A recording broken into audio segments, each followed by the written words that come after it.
शाहजेब, नैब के तरीक़ेकार पर तो सवालात हम क्या उठा रहे हैं, ऑपोजिशन हुकूमत सभी उठा रही है, लेकिन एक और इसका पहलू ये है कि जंग ग्रुप तर्जुमान ने भी कहा है कि ये उस शिकायत कुनंदा जो है उसकी क्रेडिबिलिटी है कि एक तो वो जाली डिग्री कंपनी में काम कर रहा है और फिर उसके खिलाफ हतक इज्जत का दावा भी जीत चुका है, तो ये तो पर्सनल वेंडाटा नजर आ रहा है साहब। देखिए, जो केस है मीर शकीलुर रहमान साहब के खिलाफ, उसकी जो क्लेरिफिकेशन जंग ग्रुप की तरफ से आई है और जिसमें बताया गया है कि भाई एक तो ये नैब का डोमेन नहीं बनता, दो प्राइवेट पार्टीज़ के दरमियान ये ट्रांजैक्शन है और जो कि 30-32 साल पुरानी है, और जो दूसरी बातें आप बता रहे हैं, अगर नैब को फिर भी लगता है कि इनकी क्लेरिफिकेशन ठीक नहीं है तो नैब तहकीकात कर सकता था। एक बंदा है, आपने 2 दफ़ा बुलाया, दोनों दफ़ा पेश हो गया, और मुख्तलिफ दूसरे केसेस में भी अदालतें अब ये सवाल उठा चुकी हैं कि आपको किसी की आज़ादी सलब करने की ज़रूरत क्या पड़ती है, आपको किसी को गिरफ्तार करने की ज़रूरत क्या पड़ती है। मीर शकीलुर रहमान साहब को फिर इंक्वायरी स्टेज पर गिरफ्तार कर लिया है और इस गिरफ्तारी का एक पूरा बैकग्राउंड है। मैं ज़ुहैब, बड़ी माज़त के साथ हम बड़ी कोशिश करते हैं कि नाजरीन को हक़ाइक़ अपने सामने रखें।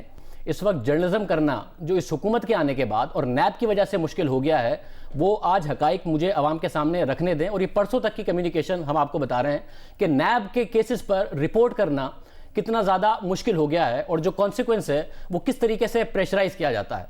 नैब के तर्जुमान से, चाहे LNG का केस हो, चाहे जितने भी केसेस हों जिसमें हम हक़ाइक़ आवाम के सामने लाते रहे हैं, हम नैब के तर्जुमान से मुसलसल मौक़िफ़ मालूम करते हैं और वो यही कहते हैं कि जी सब्सिडीज़ केस है, आप इस पर बात ना करें। हम उन्हें बताते हैं कि भाई दूसरे केस लोग बात कर रहे हैं, फलां वजीर बात कर रहा है, सारे के सारे बात कर रहे हैं, आप अपना वर्जन दे दीजिए। तो वर्जन नहीं दिया जाता, हमें मुख्तलिफ बातें बता दी जाती हैं। उसके बाद जब हम स्टोरी करते हैं तो पेमरा से हमें नोटिस भिजवा दिया जाता है। और जो नैब चेयरमैन की वीडियो है और जिसके हवाले से जो मुबैना वीडियो, जिसका बहुत ज़्यादा मामला बना, हुकूमत ने अपोजिशन पर इल्ज़ाम लगा दिया कि चेयरमैन नैब को ब्लैकमेल करने के लिए वीडियो आई है। अपोजिशन ने हुकूमत पर इल्ज़ाम लगा दिया क्योंकि चली वज़ीर आज़म के मामले खुसूसी के चैनल पर थी। उसके बाद खुद नैब ने कहा कि चेयरमैन नैब को ब्लैकमेल करने की साजिश है। उस स्टोरी को हम कोई 8-10 महीने से फॉलो कर रहे हैं। मुसलसल हम नैब के तर्जुमान से जब भी रब्ता करते हैं उस स्टोरी के हवाले से उनका जवाब मुसलसल अग्रेसिव आया, बहुत ज़्यादा पर्सनल किस्म के रिमार्क्स उनकी तरफ से आते हैं। और जब हम स्टोरी हम कर दें तो उसके बाद पेमरा की तरफ से नोटिस आ जाता है। हमें इस प्रोग्राम को, आज शाहजेब खानज़ादा के प्रोग्राम को सेडिशन का, बगावत का इल्ज़ाम लगाया है पेमरा की तरफ से इस बात पर कि हमने चेयरमैन नैब की मुबैना वीडियो की तहकीकात हुई या नहीं हुई, तहकीकात कहाँ तक पहुँची, उसके ऊपर सवाल उठाया था। और उसके बाद हम मुसलसल इस स्टोरी को फॉलो करते रहे। वो मुसलसल नैब के तर्जुमान पर्सनल हो जाते हैं। मैं आपको परसों की कहानी आवाम के सामने रख रहा हूँ और मैं फिर कह रहा हूँ कि किसी भी कोर्ट ऑफ लॉ में हम ये सारी बातें जजिस साहिबान के सामने रखने को तैयार हैं। ये बातें मैं अवाम के सामने रखने को तैयार हूं। हमने परसों फिर पूछा कि भाई उस वीडियो की इन्वेस्टिगेशन का क्या हुआ, क्या उस मुबैना वीडियो जिसके हवाले से बिलावल भुट्टो ज़रदारी कहते हैं कि चेयरमैन नैब कॉम्प्रोमाइज हो गए हैं और उन पर दबाव है। राना सनाउल्लाह ने पिछले दिनों प्रोग्राम में कह दिया कि चेयरमैन नैब कॉम्प्रोमाइज हो गए हैं, तो उनका फिर जवाब यही था और पर्सनल रिमार्क्स का जवाब आता है और फिर पेमरा हमें नोटिस भेज देता है कि आप नैब के तर्जुमान से मौक़िफ़ क्यों नहीं मालूम करते। ये उनका जवाब है कि the statement of Mir Shakil, owner of Jang group, is crystal clear. He is outside Supreme Court of Pakistan admitting that he is doing business and tells journalists to forget journalism, but you are not only his employee who have no role in policy making. How come claim that you are running media house rather business house?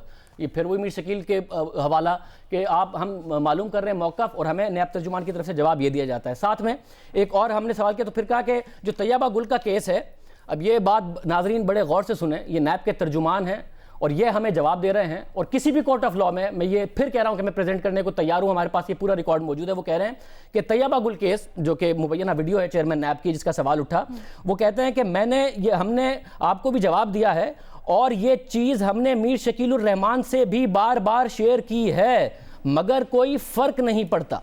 यानी कि वो जो बात है कि जी आप journalist को मालिकान के ज़रिए दबाव में लाने की कोशिश करते हैं, ये बात वैसे तो हमें पता ही थी, मगर उनका अपना मैसेज यहाँ पर मौजूद है। और मैं फिर पढ़ रहा हूँ कि I have replied as for your question regarding video of Tayyaba Gul is concern, I have replied many times with you, but I have also shared with Mir Shakilur Rahman, but no effect.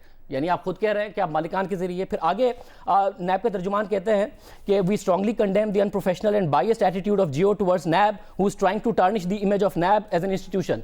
ये नैब के तर्जुमान हमें कह रहे हैं कि जियो नैब का इंप्रेशन ख़राब करना चाहता है, जियो नैब के चेयरमैन के खिलाफ प्रोपेगेंडा कर रहा है। एक सवाल हम कर रहे थे, सवाल ना करें तो पेमरा की तरफ से, और सवाल करने के बावजूद पेमरा की तरफ से नोटिफिकेशन आ जाता है।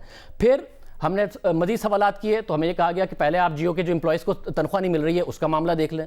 मजीद सवालात किए तो जो जियो के सीईओ हैं उनकी video out of context quote कर दी कि वो तो खुद कहते हैं कि आप साफ़ी जो है वो झूठ बोलते हैं, जियो तो काम इस तरीके से करता है। ये इतना पर्सनल हमें रिमार्क्स आ रहे हैं। फिर उन्होंने हमें परसों ये जवाब दिया है कि पेमरा ने आपको 10 लाख रुपए का फाइन किया है। आवाम को बता दें कि ये वही है कि हमें चेयरमैन नैब की मुबैना वीडियो पर सवाल उठाने पर पेमरा ने 10 लाख रुपए का जुर्माना किया और हमें बगावत लफ्ज इस्तेमाल किया कि हमने बगावत की है, सेडिशन, यानी रियासत से बगावत है चेयरमैन नैब की मुबैना वीडियो पर सवाल उठाना। हमने अदालत में चैलेंज किया और अदालत ने उस नोटिस को सस्पेंड किया। ये नैब के तर्जुमान कह रहे हैं कि 10 लाख रुपए जियो टीवी को जुर्माना किया गया है और जो मुख्तलिफ शो कॉज नोटिस हैं वो अंडर प्रोग्रेस हैं। पेमरा एक इंडिपेंडेंट इदारा है। नैब के तर्जुमान मुझे कैसे बता रहे हैं कि जी बहुत सारे जो नोटिसेज हैं वो अंडर प्रोग्रेस हैं। ये पेमरा और नैब क्या मिलके काम करते हैं? पहले ही हमें बता रहे हैं कि जी मीर शकील उर रहमान से मैंने बात की, आप लोगों पे फर्क क्यों नहीं पड़ता, आप लोग फॉलो करते रहते हैं, जिसका हमने जवाब दिया कि भाई हमें प्रेशराइज करने की कोशिश ना करें, ये प्रोग्राम प्रेशर में नहीं आता। फिर हमें बता रहे हैं कि आपको पहले भी पेमरा ने 10 लाख रुपए का जुर्माना किया है और बहुत सारे नोटिस अंडर प्रोग्रेस है। हमने फिर जब उनसे बात की कि भाई आप तो पेमरा इंडिपेंडेंट इदारा है, आप ये बात कैसे कर रहे हैं, तो फिर उसकी क्लैरिफिकेशन देना शुरू हो गए, नहीं मैं तो अंडर जो कोर्ट में केसेज उनकी बात कर रहा हूं। तो ये कभी पेमरा के जरिए हमें प्रेशराइज कराने की कोशिश, बार बार नोटिस, पेमरा हमसे पूछता भी नहीं है और हमें नोटिस कर देता है कि जी आपने नैब के तर्जुमान से मौकफ क्यों नहीं मालूम किया। हमसे तो पूछ लें, हमारे पास पूरा का पूरा कम्युनिकेशन का रिकॉर्ड मौजूद है कि हमने कितना नैब के तर्जुमान से मौकफ मालूम करने की कोशिश की है और उन्होंने कितना मुश्किल कर दिया है। हम उनसे मौकफ मालूम करने की कोशिश करते हैं, वो कहते हैं जियो के एम्प्लॉइज को सैलरी तो दे दो। हम उनसे मौकफ मालूम करने की कोशिश करते हैं, वो कहते हैं मीर शकील का तो काम ही नहीं है ये, वो तो कहता है मेरा बिजनेस है। हम उनसे मौकफ मालूम करने की कोशिश करते हैं तो वो कहते हैं मीर शकील को भी हमने समझाया है, आपको बात क्यों नहीं समझ में आती है। हम उन्हें मौकफ मालूम करने की कोशिश कहते हैं तो नैब का तर्जुमान हमें कहता है कि जी पेमरा ने आपको पहले भी नोटिस किया है और साथ और बहुत सारे नोटिस अंडर प्रोग्रेस है। तो इस मुल्क में आप जर्नलिज्म कैसे करें और उसके बाद आप बार बार दबाव की निशानदेही करते हैं। और ये जो मीर शकील उर रहमान साहब के साथ किया गया है, आप कर ले इन्वेस्टिगेशन, तो प्राइवेट पार्टीज का मामला है, आपको लगता है कि अगर वो उन्होंने गलत किया है तो इन्वेस्टिगेशन करें, मंतक के अंजाम तक पहुंचाएं। मगर आपने फिर गिरफ्तार कर लिया इंक्वायरी की स्टेज पर और जो क्रेडिबिलिटी है शिकायत कुनंदा की वो अपनी जगह पर है। ये नैब जो है इसका पूरा का पूरा जो मामला है अदालती फैसलों में इस वक्त लिखा हुआ है। इस्लामाबाद हाई कोर्ट का फैसला कुछ दिन पहले आया और इससे ज्यादा पर्सनल होने की, इससे ज्यादा नैब का जियो टीवी पर गुस्सा होने की मिसाल क्या हो सकती है। मैं एक दफा फिर नाजरीन के लिए कह रहा हूं कि मैं अपनी तरफ से कोई बात नहीं कह रहा, हमारे पास ये सारी बातें नैब के तर्जुमान ने की हैं। किसी भी कोर्ट ऑफ लॉ में अदालत बुलाए हमें, हम दिखाएंगे कि नैब जियो और जंग ग्रुप के बारे में समझता क्या है, इसके सहाफ़ियों के बारे में क्या समझता है, हमारे बारे में क्या समझता है। और जब हम स्टोरी कर देते हैं तो हम पे बगावत का, गद्दारी के नोटिस कराए जाते हैं पेमरा की तरफ से, जो अदालत में हमने चैलेंज किया हुआ है। ये नहीं बताया जाता कि नैब के जो चेयरमैन है उनकी मुबैना वीडियो का नतीजा क्या निकला है, जिसके बारे में अदालत बार बार सवाल उठा रही। ये एक दफा का नहीं है जो मैं कम्युनिकेशन अवाम को बता रहा हूं, अदालत में बुलाएं, ये बार बार की कम्युनिकेशन है कि जब भी हमने सवालात उठाए हैं वो यही कहते हैं कि जंग ग्रुप ये कर रहा है, जंग ग्रुप नैब के खिलाफ प्रोपेगेंडा कर रहा है।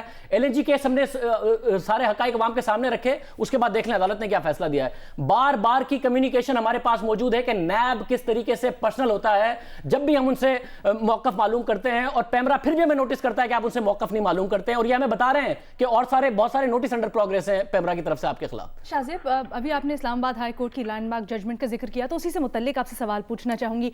उसके होते हुए आज जो गिरफ्तारी हुई है, क्या रेप्रिकॉशंस होंगे, क्या वो बनती थी? देखिए, जो मुख्तलिफ पिछली गिरफ्तारियां हैं, एक तो वो भी नहीं बनती थी, और जो पिछली गिरफ्तारियां ना बनने की वजह से अदालत के वही फैसले हैं जिसकी आप भी मिसाल दे रहे हैं। इस्लामाबाद हाई कोर्ट का एक फैसला नहीं है, ये तो जाहिर है, इसमें तो बहुत ही सख्ती से अदालत ने फैसला दिया है। बहुत सारे फैसले हैं और बार बार नजर आ रहा है कि नैब किस तरीके से डिस्क्रिमिनेट करता है, कुछ गिरफ्तारियां करता है, और अदालत ने भी लिखा है कि भाई आप ये तफरीक ना करें गिरफ्तारियों में जिस तरीके से आप करते हैं। और ये इंक्वायरी की स्टेज थी, अभी तो बल्कि कंप्लेंट हुई है, उसकी वेरिफिकेशन हो रही है। एक बंदे को आपने बुलाया है, वो दोनों दफा आपके सामने पेश हुआ है, और ऐसा नहीं है कि मीर शकील साहब के लिए बात कर रहे हैं। जितनी भी गिरफ्तारियां हुई हैं हम उन सब में ये आवाज़ उठाते रहे कि भाई आप गिरफ्तार क्यों करते हैं, किसके बुनियादी हुकूक किसी के क्यों सलब करते हैं। ये पूरा चेन है। और ज़ाहिर इमरान खान साहब ने एक नए पाकिस्तान की बात की थी, तो हम उनसे जानना चाहेंगे कि ये कैसा नया पाकिस्तान है, क्योंकि आप तो जर्नलिज्म की बड़ी तारीफ़ें किया करते थे कि अगर नैब से तर्जुमान से हम मौक़िफ़ मालूम करें तो वो पर्सनल हो जाए और वो हम पर ही तनकीद करना शुरू कर दे कि आप मलीशियस किस्म का प्रोपेगेंडा कर रहे हैं।